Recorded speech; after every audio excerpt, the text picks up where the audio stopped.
everybody, Pio Connor Christian here. It is fantastic to see you all. We wanted to take an opportunity to answer some of your questions. Many of you have been with us since the very beginning of the channel, but some of you have just discovered the South Metro YouTube page. So Eric and I are going to go through a list of questions that you guys asked on the post that we put out a few weeks ago. So let's get started.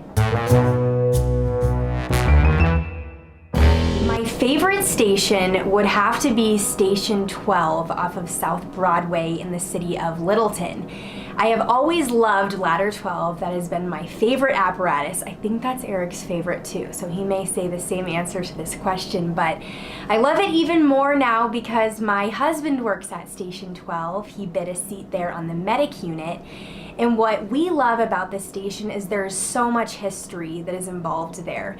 This used to be a Littleton station before Littleton merged with South Metro, and there's a pirate flag on the back of the ladder. Everyone in the community knows both apparatus when they go down the street, so I just love that there's so much history there and that the community really appreciates their presence out in the public. So my favorite South Metro station is 11's in downtown Littleton. I love the history of Littleton Fire Department and everything that Station 11 has in its past. And I like the feel of the old school firehouse with the living quarters and the station upstairs and the pole that slides right down into the apparatus floor. It's one of the only fire stations that we have that really feels like an old school, just red brick old firehouse. And so it's one of my favorites.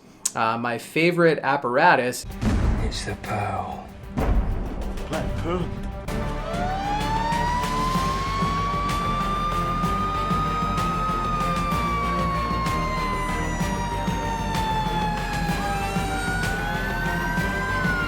The Black Pearl, which is Ladder 12, and Ladder 12 is definitely my favorite rig in South Metro's fleet.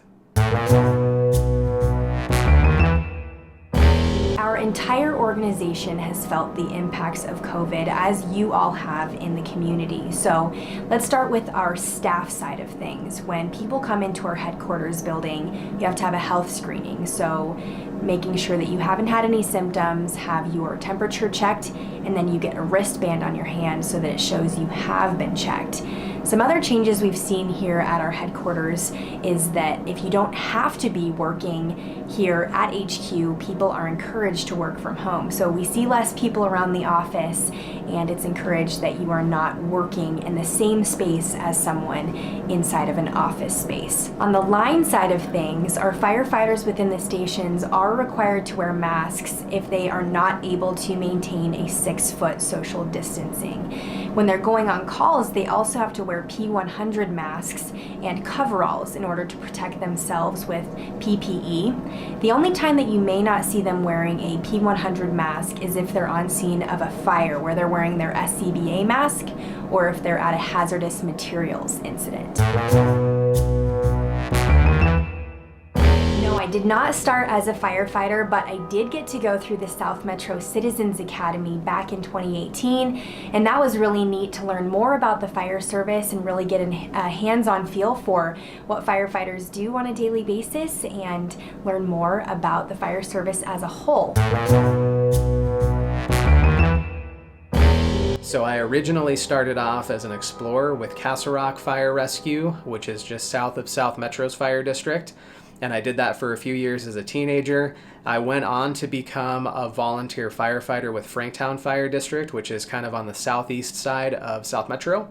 And I spent the vast majority of my time as a firefighter there at Station 181. And after that, I became a dispatcher at Littleton Fire Rescue. While I was a dispatcher full-time, I was also a volunteer at Franktown. And when South Metro started their dispatch center in 2006, they were on 24-hour shifts, and it was the first civilian fire dispatch center in the state of Colorado to do that.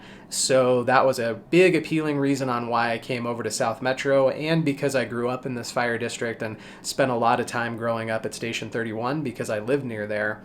And I spent the vast majority of my time at South Metro in Metcom as a dispatcher, and then I got promoted to lead dispatcher, to shift supervisor, and to operations manager, and spent a lot of time developing the incident dispatch team program and responding to IDT calls. I started as a PIO back in 2018 part-time. I was still working as a reporter in news at the time, and then I was hired on full-time in February of 2019 as a PIO. For 7.5 years, I worked as a reporter in different communities around the nation, and most recently in the city of Denver. Back in 2018, I really kind of looked at my career going forward, and unfortunately that was not going to be in news anymore. So I said, okay, what areas do I really find passion in my job, and how could I translate that into a different job out in the community? So during one of my stories, I was actually working with Eric at a fire station. It was Station 31. And it was at a time where I was at a crossroads and ready to start a new career. And I asked Eric, what do you love about being a PIO? And of course, he was just ecstatic about his job and went on and on about what he loved about being a PIO for South Metro. So I asked him, hey, are there any openings in the area? And luckily at that time, South Metro was hiring for another public information officer at the time. So I was extremely lucky to get the opportunity to work here at South Metro. And what I have loved so much is being able to take what I learned in news with storytelling, interviewing people, always learning something new. Every day is different. That gets to be translated into the fire service, where I am learning so much every day. There's never a day that goes by where I feel like I know everything. And I get to tell the stories of our fire department and of our staff that works here, and that is a huge honor to me. And I love it. I love being a PIO here. I don't actually recall the first day, but in 2015, I started doing on-call PIO work with the full-time PIO who used to work at our fire department. And I was an intern, so I worked in the office and then also went to after-hour calls and was an on-call part-time PIO while I managed Metcom. And in 2017, I took over as the full-time PIO. And as we merged with other fire departments, that's when the need came up for a second full-time PIO, and that's when Connor got hired. It is preferred if you have a bachelor's degree in film or video production, journalism, public relations, or a field that is similar to one of those areas. For me, I think a lot of it is just a passion for the fire service, and it's something that I've had my whole life. And especially with the fire department here where I work, I wanted nothing else when I was a kid but to work at Castlewood Fire, which later became South Metro. So I always had my sights set on the fire department, and I was always really excited about this agency. And early on in probably my high school ages, I started getting into photography. And when I was dispatching for Littleton Fire, I was on my way home from a shift, and I was first on scene of what turned into a 3-alarm apartment fire on County Line Road. And as an observer, I had my camera with me, and I took pictures of the crew making an initial attack and everything that happened that day. And I realized that that was something I really enjoyed doing, and everybody on the department enjoyed seeing the photos that I got after it. The investigators were able to use those to help determine the cause of the fire. It was used for training purposes and then for media publications and annual reports and things like that. So it really became an interest of mine, and I was able to become the volunteer photographer for Littleton Fire as well as a few other departments. And in 2008, I helped found the website that's local here in Colorado. It's called 5280fire.com. And for a number of years, I was a contributing photographer and managed that website. I'm no longer a part of it now because as a PIO, that's what I get to do full time. But really, it was a passion for photography. I was really, really good at and enjoyed public speaking. I really liked firefighting. And so all of those interests of mine just kind of started to intersect at this PIO job. And that's really why I enjoy it so much. We don't work out of a station in the district. We work at our headquarters building, which is in the city of Centennial, and this is our office space that we're sitting in right now at our headquarters. With the COVID pandemic right now, we are at our headquarters building less and less in order to limit exposures to all the employees that work here. So a lot of the times I will be working out of my home office at home. I have a take-home vehicle and I will respond to calls from home, or if I'm out in the district, instead of responding directly from headquarters if it's a day where I'm not in the office. So a lot of time we are listening to the radio and we're listening to the things going on in the district and keeping up to speed on things, but obviously we have to sleep, and keeping a radio on all night isn't conducive to sleeping. So we do have great technology with our dispatch center here at South Metro, and depending on the type of call there is, PIOs get notified for the calls that we want to know about, and it happens very quickly. So the same time really that the tones are going off in the station for a call, we will receive a text message on our department iPhone that tells us the basic call information, the type of incident and the address where it's occurring. And from there, we can look at the CAD notes either on our phone or on the MDT in our vehicle and then add ourselves to the call. In order to be considered as a firefighter in the hiring process, there are a few boxes you need to check off the list. The first one would be you need to have a high school diploma or GED or further schooling. You need to be 18 years of age or older. You need to pass the CPAT and fire team tests. You need to have a good driving record. You need to get a Colorado State driver's license by the date of your hire. You also have to pass a pre-employment background check along with other exams that are involved in the hiring process. There are some more components that have to do with applying here at South Metro, so I will put a link in the description below so that you can look into all of the qualifications to be hired at SMFR. The next question is, how many firefighters does South Metro have? And it's over 550, although that number changes quite often, not only because we hire fire academies, but because we have personnel who retire or have to leave because of a medical issue or an injury. So the number changes fairly often, but it's over 550 today.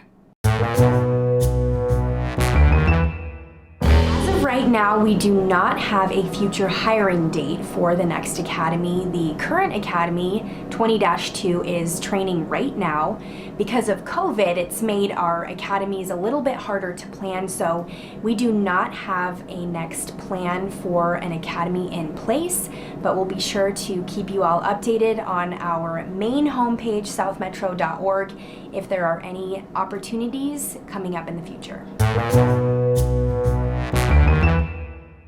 Metro firefighters go through 4 months of fire academy. After that, it is their probationary process. That lasts for 8 months, and they spend time at multiple stations around the district.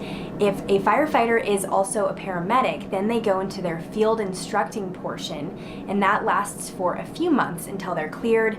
Then once that step happens, they go to the bottom of the seniority list, where they are able to bid a station, but if anyone outbids them further up in the seniority list, then they will have to wait for another spot to open. But if you live in or around South Metro's district, we have 2 really great opportunities. One of them is our Fire Explorer program, which you can find more about on our website. Individuals who are 14 years old are eligible to apply, and you get basic firefighter training, and you can do ride-alongs and get a lot of really great experience.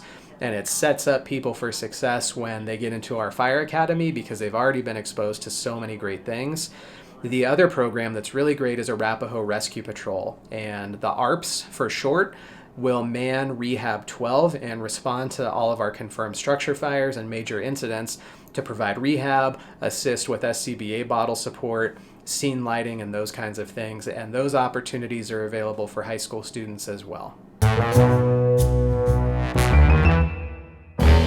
All of our firefighters hired on at South Metro are cross-trained as both firefighters and firefighter paramedics or firefighter EMTs. You can't only be a paramedic working here at South Metro. For example, on scene of a structure fire, a medic unit could be operating as a rehabilitation unit to make sure that the crews are healthy after being on scene, or a medic unit for any people who need to be assessed or transported. But a medic unit can also act as an extension of an engine or truck company for fire operations on scene. So every firefighter at South Metro is a EMT basic or a more advanced paramedic. So all of our engines and ladders will at least have a crew of EMTs and sometimes even a paramedic with them. Sometimes they arrive on scene of a medical call first and they can start doing patient care until a medic unit arrives. In the case where they're both arriving at the same time or the engine or ladder truck is arriving later, it's providing additional crews for customer service and to help the medic unit. So our medic units are only staffed with 2 people, and a lot of times there's a lot to do with a medical call and to safely lift patients or move patients upstairs or downstairs or across ice or snowy areas. It's safer for the crew members and the patient to have more people to do that. From a customer service perspective, it's also a lot better for the family members because we have crews who can help them gather medications or documents for the person who's sick or injured, help them put pets away, lock up the house, shovel the driveway, or de-ice the cars if they have to follow our medic units to the hospital. There's just a lot of extra things that we can offer in numbers by sending crews to the scene. And probably the most important aspect of it is also scene safety. And for the 2 paramedics who are on scene or the paramedic and EMT who are assigned to the medic unit, it's nice to have a lieutenant or captain standing back, just kind of keeping an eye on things and making sure that they're safe and that they're not in any type of danger. So some of the equipment that I use is my personal stuff, and then some of the equipment that I use is owned by the department. And I've started to switch over to Sony after being a longtime Canon user. So personally, when I'm shooting still photos on scene, I use a pair of Sony A9s. And primarily I'm using a 12 to 24 millimeter G Master lens on one of them and a 100 to 400 G Master lens on the other. So I've got a super wide angle and then a really good zoom lens on those cameras. Connor is using Canon and she's using a 5D Mark IV with an 18 to 300 millimeter lens. So a really good focal length on that. And then the majority of the videos that we're shooting, including the one that I'm shooting right now, is with a Sony a6600, which is a smaller Sony body. It captures great video and it's got the 16 to 55 millimeter PZ lens on it. We also have different kinds of mics available to us. So shotgun mics, lavalier mics, and those work really well for capturing audio. We have a couple different lighting solutions, little battery operated LED lights. We have a ring light that I'm using right now in the office. So a few different tools at our disposal, and then Connor and I both use Final Cut Pro to edit and finish producing all of the videos that we have. We do have it built into our policy where firefighters can capture their own photos, their own videos. They're allowed to have helmet cams, but the rule is, even if it's their own device, the content that they capture while they're on duty officially belongs to South Metro Fire, and before it can be posted anywhere, it's supposed to be vetted through the public information officers first. So we encourage our personnel to be wearing those and to capture things as they happen. It's one of the best ways that we can tell the story of what our firefighters do. And some of the personnel who are out there actually have cameras assigned. So obviously PIOs have cameras, but our battalion chiefs and our district chiefs have windshield dash cams that are capturing everything that the vehicle's looking at, and then our safety officers all have helmet or body cam videos that are on, and they record the incident scenes that they respond to. Alright, video editing, one of my favorites. So we use Final Cut Pro on our computers to edit these great YouTube videos that we get to share with all of you. But if we're on scene of an incident, we will use the iMovie app on our iPhones in order to send out quick video clips around 45 seconds or less to Twitter in order to keep the community and media updated. It's kind of a take on the Twitter bird. So it's a blue bird and it's meant to represent Twitter. The bird is holding a burning cell phone with its wing, and the burning cell phone is kind of a metaphor for what the PIO job is like, especially when there's a major incident occurring. Sometimes it can be really hard to keep up with all the calls and text messages and social media messages from our news media when they're interested, and our community members when they're interested in a major incident. Very good question. We are so excited for our merchandise store, and we appreciate all of the patience that you guys have because we are so excited to unveil this to you. We are hoping soon. We are still getting the designs and all of the logistics figured out on our end to be able to provide a link to you so you can get apparel, patches, and a few other things that we throw in there. So stay tuned. We will be sure to let you all know as soon as that link goes live so that you can be repping your South Metro apparel where you live around the country and around the world as well.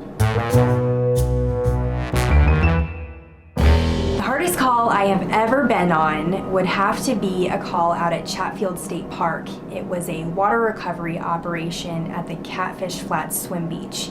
It was a multi-day operation, and it was to recover a young man who had drowned there days earlier.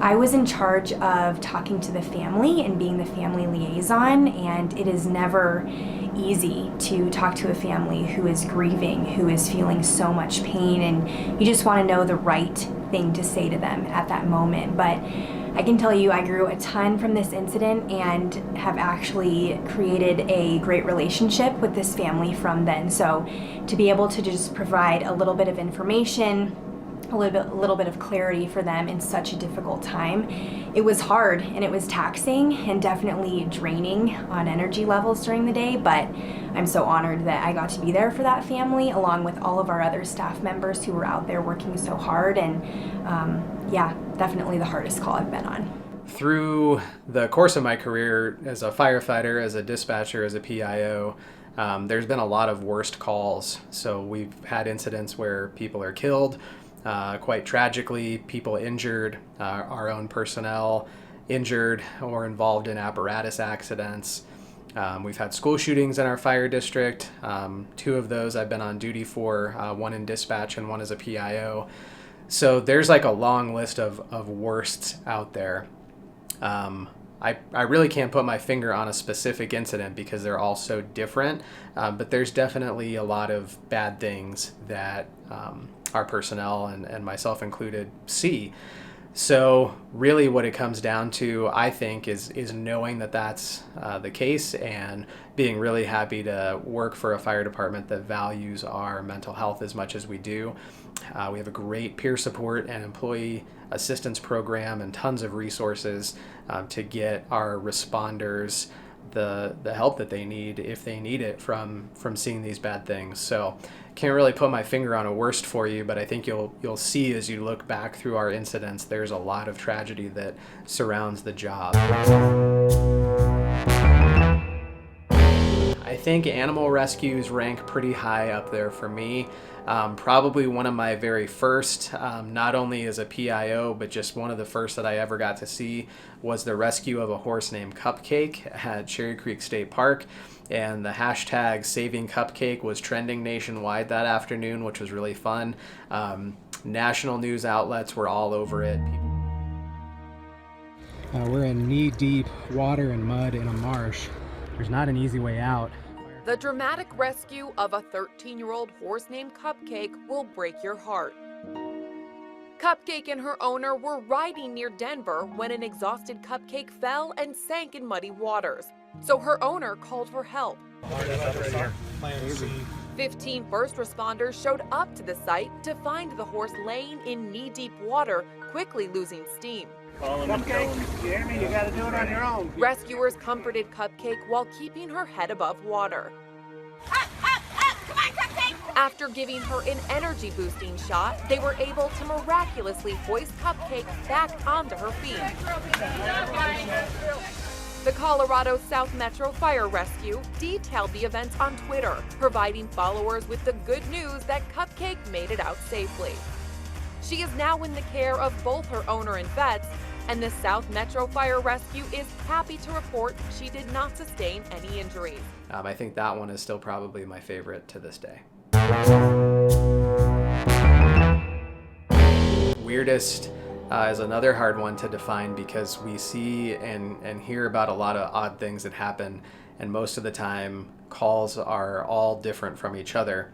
But I think the weirdest one, and one of my favorites, actually goes back to when I was a dispatcher in Metcom, and it was very early in the morning, like probably 2 or 2:30 a.m., and in Leviers, which is a small town on the southwest side of South Metro's district, there was a group of people who were illegally hunting, and there was a dog that went after a raccoon and ran up a tree trunk and was stuck in a tree.